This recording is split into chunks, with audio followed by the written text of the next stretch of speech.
तो दोस्तों आज है 24 दिसंबर और आज हम सबको पता है कि आज है मोहम्मद रफ़ी साहब की बर्थ एनिवर्सरी।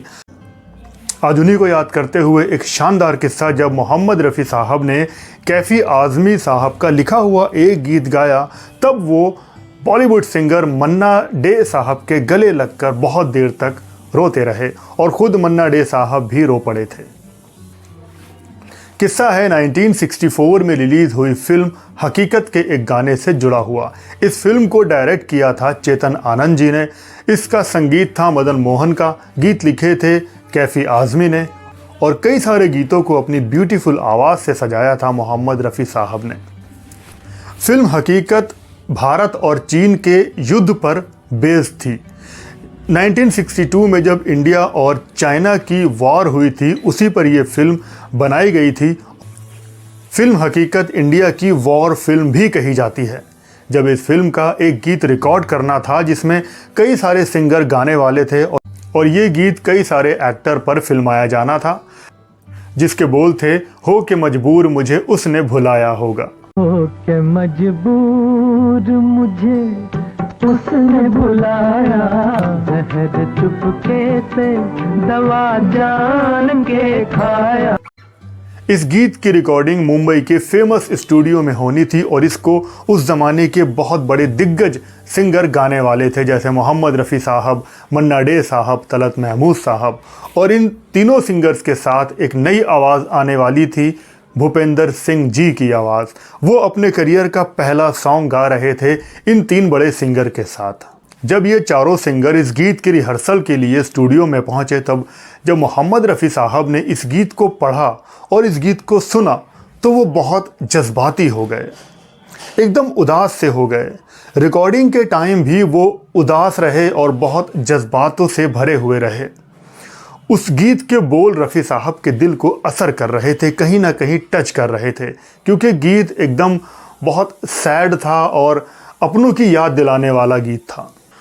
उसके बाद रिकॉर्डिंग की डेट भी आ गई और जब गाना रिकॉर्ड होने ही वाला था तब मोहम्मद रफ़ी साहब ने इस गीत को स्टार्ट किया, यानी कि गीत में पहले उन्हीं की आवाज़ है जो कि भूपेंद्र जी पर है। रफ़ी साहब ने अपनी लाइन गाई और वो वहीं पर एकदम उदास से हो गए। उसके बाद बाकी सिंगर्स ने भी अपना अपना पार्ट बहुत ही शानदार तरीके से गा दिया।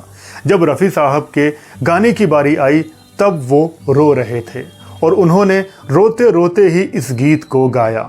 बहुत जज्बाती हो गए थे और उनकी आंखों से आंसू बहने लगे थे।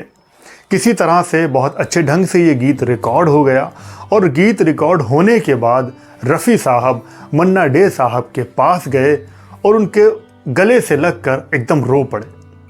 उनकी आंखों से आंसू बहते ही जा रहे थे और ये देखकर मन्ना डे साहब भी रो पड़े, उनकी भी आंखों से आंसू बह निकले। और तब रोते रोते रफ़ी साहब बहुत हल्की आवाज़ में बोले, मन्ना दा लाजवाब। ये ऐसा गीत था जिसमें अपनों से बिछड़ने का गम छुपा हुआ था। इस तरह से ये गीत अपने अंजाम तक पहुंचा, बहुत अच्छा बन गया था। लेकिन इस गीत से कुछ ख़ास बातें ये भी हैं कि उस वक्त स्टूडियो में दो ही माइक थे। एक माइक शेयर किया था तलत महमूद साहब और मन्ना डे साहब ने और दूसरे माइक पर मोहम्मद रफ़ी साहब और भूपेंद्र जी। पहली बार भूपेंद्र जी रफ़ी साहब के साथ गा रहे थे अपने करियर का पहला गाना, और वो भी रफ़ी साहब के साथ। ये गीत फिल्म हकीकत का हिस्सा बना और बहुत बड़ा हिट रहा था। ये गीत बहुत काबिल तारीफ़ है और आज भी इस गीत को लोग एंजॉय करते हैं।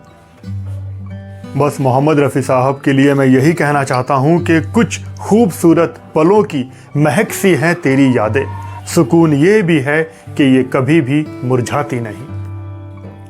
तो मोहम्मद रफ़ी साहब के जन्मदिन पर आज यही वीडियो आपके लिए लाया था मैं। अगर पसंद आया हो तो वीडियो को लाइक शेयर करना, इस चैनल पर नए हो तो सब्सक्राइब भी करना।